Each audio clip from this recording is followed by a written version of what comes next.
Bloomberg says that Australia is quitting coal in record time, and it's all thanks to Tesla. Seriously. Hello, my friends. Welcome to the channel. I'm the Electric Viking. My name is Sam Evans. Great to see you. Thank you for tuning in. Elon Musk has helped accelerate a transformation of the country, as in my country, Australia's electricity grid, to replace fossil fuels with clean power, wind, batteries, and solar. Now it's a testing ground for global climate action, thanks to the only large city in the world that is pretty much only using renewable energy for its power. James Fernihue from Bloomberg reports that, like so much in our modern era, Australia's high-stakes gamble on renewable energy started with Elon Musk and his Twitter bragging. It's true, he does do that, but it's often in a way that's surprisingly positive. Now, a lot of people would disagree with that, but I think that's because the media so often likes to critique billionaires. It critiques them for what they don't do or what they do, and rarely actually looks at the outcome of what happens after they make big promises. In this case, one of the biggest gambles ever made by Tesla was actually made in Australia.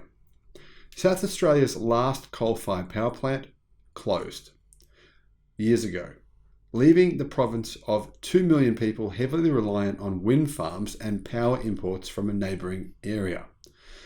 When an unprecedented blackout caused most of the country to question the state's dependence on clean power, Tesla boasted, on Twitter of course, that it had a solution. It could build the world's biggest battery, and fast. Now, some context is needed here. Blackouts were frequent and common in this area. Basically, what would happen is it would get really hot, it would reach, say, 40 degrees Celsius, and whenever it did, the power in the entire city would just go out. The grid could not handle this, and it was becoming a huge cost for its citizens, economically, and in terms of their lifestyle as well. Losing power completely when it's that hot is unsafe. I mean, in the United Kingdom, people would be dropping dead like flies in those temperatures, let alone those temperatures without any power at all. Now, the thing was, there was actually some peaker plants built out that could turn the power back on, but it would take several hours for them to light up their enormous coal-powered plants or their gas plants. And once they did kick into operation, the power cost from these peaker plants was astronomical. We're talking up to 70 times more than the normal cost of electricity. Australian software billionaire and climate activist Mike Cannon-Brookes tweeted, "Can you guarantee 100 megawatt in 100 days, Elon?" Musk responded, "Tesla will get the system installed and working 100 days from contract signature, or it is free. That serious enough for you?" Well, that's a pretty big gamble. I mean, at that point in time, Tesla was literally verging on bankruptcy. And if Tesla had had to give away this battery, it could have bankrupted them. I mean, seriously, they were that close. They were so close that Elon had even gone to Google and to Apple to try to sell the company. This was when that was happening. I mean, if they hadn't have actually delivered this battery in less than 100 days, which was an incredible, monumental task, the world's biggest battery within 100 days, then it's likely that Elon Musk would have ceased to be the founder of the world's biggest electric car company. It's very possible. To the astonishment of many, Tesla succeeded, even after being completely mocked and ridiculed by our politicians and our president or our prime minister. Today, though, almost 7 years later, that battery and more like it have become central to a shockingly rapid energy transition in Australia, one which nobody saw coming. Not even Australians. By the middle of the next decade, major coal-fired power stations that generate about half of Australia's energy will be shut down. Many have already closed. Gas-fired plants are being retired too. Nuclear power, well, that's banned. That leaves solar, wind and hydro as the major options in Australia's post-coal future. It's really a remarkable story, said Aubrey Zibelman, the former head of the Australian Energy Market Operator, or AEMO, the agency that runs Australia's electricity grid, and now an advisor to Google or Alphabet Inc.'s X. Because we're not interconnected, we've had to learn to do it in a much more sophisticated way, where a lot of other countries will go once they've shut down their fossil fuels. In other words, this is the blueprint for how huge cities with massive populations can successfully move away from fossil fuels to 100% renewable energy. It may be Australia's biggest power build-out since electrification began in the 1920s and 1930s. Now, a lot of people don't realise, but in the US, Australia, many other countries, Canada, and cities around the world, more than 70% of the population didn't have electricity only 80 years ago. If successful, and it looks like it has been so far, then this will be replicated across 80% of the world's population that lives in the so-called Sun Belt. This includes Latin America, Africa, the Middle East, India, southern China, and Southeast Asia, says Professor Andrew Blakers, an expert in renewable energy and solar technology at Australian National University. That in turn would go a long way to halting climate change. People don't realise this.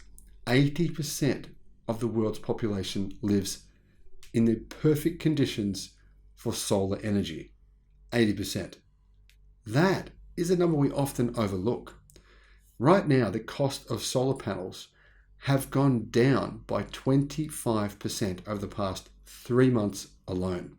That's after the cost of solar has already fallen by 90% over the past 20 years. However, it's predicted solar panels will come down in price by 50% within the next 12 months. As the 3 biggest solar panel makers in the world say that the cost of materials has drastically fallen over the last few months, and they are fighting each other for market share. Now, of course, solar panels need batteries. And building battery storage is just one critical piece of the national project here in Australia. AEMO and others are worried that coal plants will shut before there's additional electricity supply. Australia needs to increase its grid-scale wind and solar capacity by about 9-fold by 2050. The reason being, we have very little offshore wind. In fact, we have no offshore wind here in Australia. However, there are multi-billion-dollar projects in planning right now. But connecting all that generation and storage into the grid will require more investment. But based on the projected current investment, Australia's grid will hit 83% renewable energy by 2030, less than 7 years away from now. Overall, though, the cost to transform the grid will cost around $320 billion, or $215 US. But the money is flowing. The reason being, massive financial payoffs. Australia will save far more than that by transforming to the world's first truly renewable grid. In fact, the savings are expected to be possibly over $1 trillion. Brookfield Asset Management Limited, Macquarie Group Limited, and billionaires Andrew Forrest and Cannon Brooks have all been involved in headline-grabbing energy deals in recent months. New government support for renewables has also improved investor sentiment, according to the Clean Energy Investor Group, which includes project developers and financiers. Australia's great coal switch off is coming. Coal is dying. New South Wales, the most populous state and home to Sydney, will lose one massive plant within the next few weeks, followed by Eraring, the country's largest coal plant, in 2025. Victoria, the second most populous state, saw a major coal plant shuttered in 2017. Next up is Yallourn Power Station, which dates back more than a century and is scheduled to close in 2028. I'm never going to say keep a coal plant open, said Greg McIntyre, head of the Yallourn plant, a 2-hour drive east of Melbourne. But you've got to be realistic about what you're switching off, because with these plants, once you've switched them off, you can't switch them back on again. Until recently, Australia was a climate laggard. A brief carbon tax was scrapped in 2014. We had no electric vehicle policy, and a 2030 emissions reduction target of just 26% to 28% meant that we were behind almost every country in the Western world. Through the early 2020s, politicians routinely downplayed the risk of climate change. They said it wasn't even real. Former Prime Minister Tony Abbott famously dismissed climate science as absolute crap. His treasurer and an eventual successor, Scott Morrison, once brought a lump of coal into Parliament to taunt his pro-climate adversaries. But while Canberra politicians ignored the energy transition, Australians were installing solar panels at record speed. China-made solar panels were cheap, and legacy government rebates sweetened the deal. From 2010 to 2020, the installed capacity of rooftop solar increased by 2,000%. Wind grew rapidly. The market was awash in cheap electricity, and coal-fired suppliers found it harder and harder to compete. A coal plant in South Australia was the first early closure. In 2016, the next year, another one retired in Victoria. The energy transition was well underway. Whether the government liked it or not, it was happening. Of 15 key coal plants that power Australia's main national grid, 1/3 are officially scheduled to shut by 2030. In less than 20 years, all of the country's coal plants will be closed, the agency says. Coal is simply becoming far too expensive to maintain and operate, and we're having to subsidize it at ridiculous prices in comparison to the cost today of new renewable energy. With solar panels on the roofs of nearly 1 in 3 residential homes, Australia has the highest penetration of rooftop solar per capita in the world. By 2050, that proportion will grow to 65%, AEMO predicts, and account for more than 1/3 of the country's installed generation capacity. Eventually, Australia could have enough solar energy to power the entire nation. If you consider the declining costs in solar, this rapid transformation will actually happen far quicker than the AEMO predicts. Deployments of wind and large-scale solar farms are surging. In total, renewables will supply 96% of electricity on Australia's main grid mid-century, up from the 35% they're at today. The election last May of centre-left Labor Party has reassured the country's financiers and investors about clean energy policy. Shell, one of the biggest oil companies in the world, is building one of the biggest batteries in the world right now in Melbourne, Victoria. But it's not only oil companies. Companies from all over the world are flocking to Australia to build out renewable energy generation. Investment in renewables jumped 17% in 2022, mostly late in the year after the new government announced emissions cuts and acted to enshrine them in the law. We are the global pathfinder for demonstrating that the rapid transition is possible, said the Clean Energy Transformation Policy Board, and it's turning out to be much easier than people think. Tesla's grid-scale batteries are one part of the solution, and they are what got Australia on the track, and they are what initially pointed Australia in the right direction to begin with. They can absorb excess energy when it's windy and when it's sunny, and then feed it back into the grid when there isn't any wind or there isn't any sun. The original Tesla battery, owned and operated by France-based renewables group Neon South Australia, is now a cornerstone of South Australia's grid. It was so successful and made so much money for the company that they doubled the size of the battery within a couple of years. It also served as a prototype for a much bigger installation, the Victorian Big Battery, comprised of 212 white boxes in the field west of Melbourne, capable of dispatching as much power as a giant coal turbine on a split second's notice, something that coal will never be able to do. Batteries can solve a major technical problem. Coal generators do something wind and solar can't. Their giant spinning turbines provide inertia, which regulates the frequency of the entire grid. Without it, the network becomes highly unstable and the risk of blackouts soars. When there's no more coal or gas running, you need to have someone who is setting the pace for the network. And batteries are able to do that said Neon Australia Managing Director Louis de Sambucy. But batteries can't do everything. Specifically, they don't generate power. And one of the biggest challenges is solving the winter problem known as Dunkelfort, a period when weak sunlight and low wind combine with high power demand to drain power stores faster than they can be replenished. Batteries are very good at short-term dispatch, fractions of a second or minutes or hours. The idea they can be good for days is not realistic, says Tony Wood, Energy Program Director at the Australian-based Grattan Institute think tank. What is needed, he says, is deep storage, which can last weeks. He says currently the only feasible answer is natural gas, a fossil fuel. Others, such as Tony Sieber, disagree. And I'm with Tony on this. Tony Sieber says all we need to do is increase the amount of wind and solar build-out. If it is approximately twice what we actually need, then in the times of Dunkelfort, or low sun and low wind, we'll still have more than enough power for our needs. Now, Zieberman is more sanguine. She says zero carbon technologies like pumped hydro, compressed air storage, and green hydrogen plants can provide that deep, lasting storage without contributing to climate change. Blakers is more bullish though, arguing pumped hydro combined with batteries can provide all the storage Australia and most of the world needs. Tesla, Elon Musk, and myself agree with that. The Australian government has backed pumped hydro, building the Snowy 2.0 project near Canberra that will use electricity to pump water from a lower reservoir along 27 kilometres or 16.8 miles of underground tunnels to an upper reservoir when demand is low.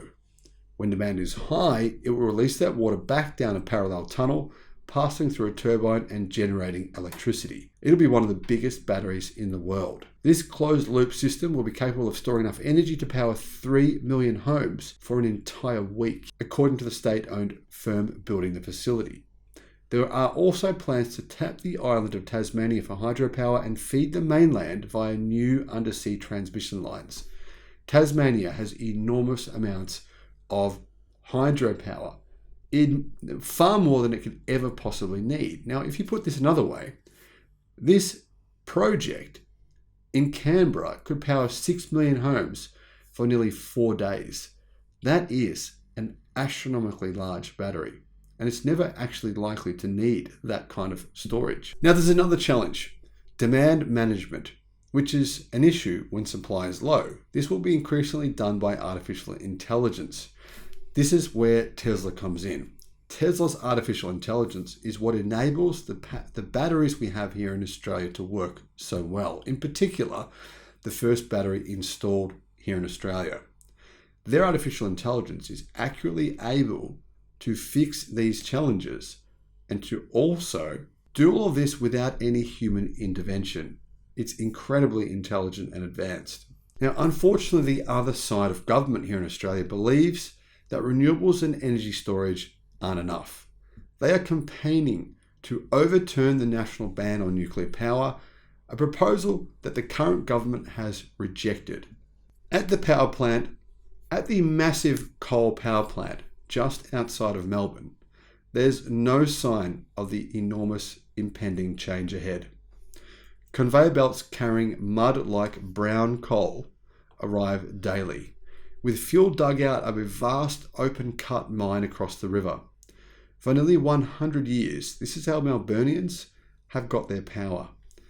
It's an anachronistic carbon dioxide spewing business, but it keeps the lights on in the city of 5 million people.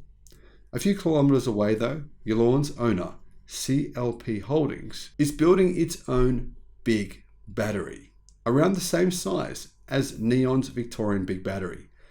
It's scheduled to come online in 2026.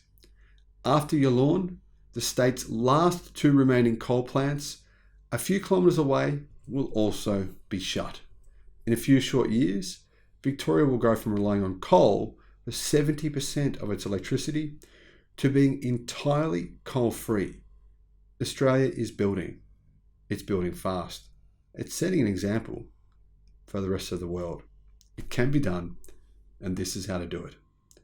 Thank you for watching. Let me know your thoughts in the comments. Bye-bye.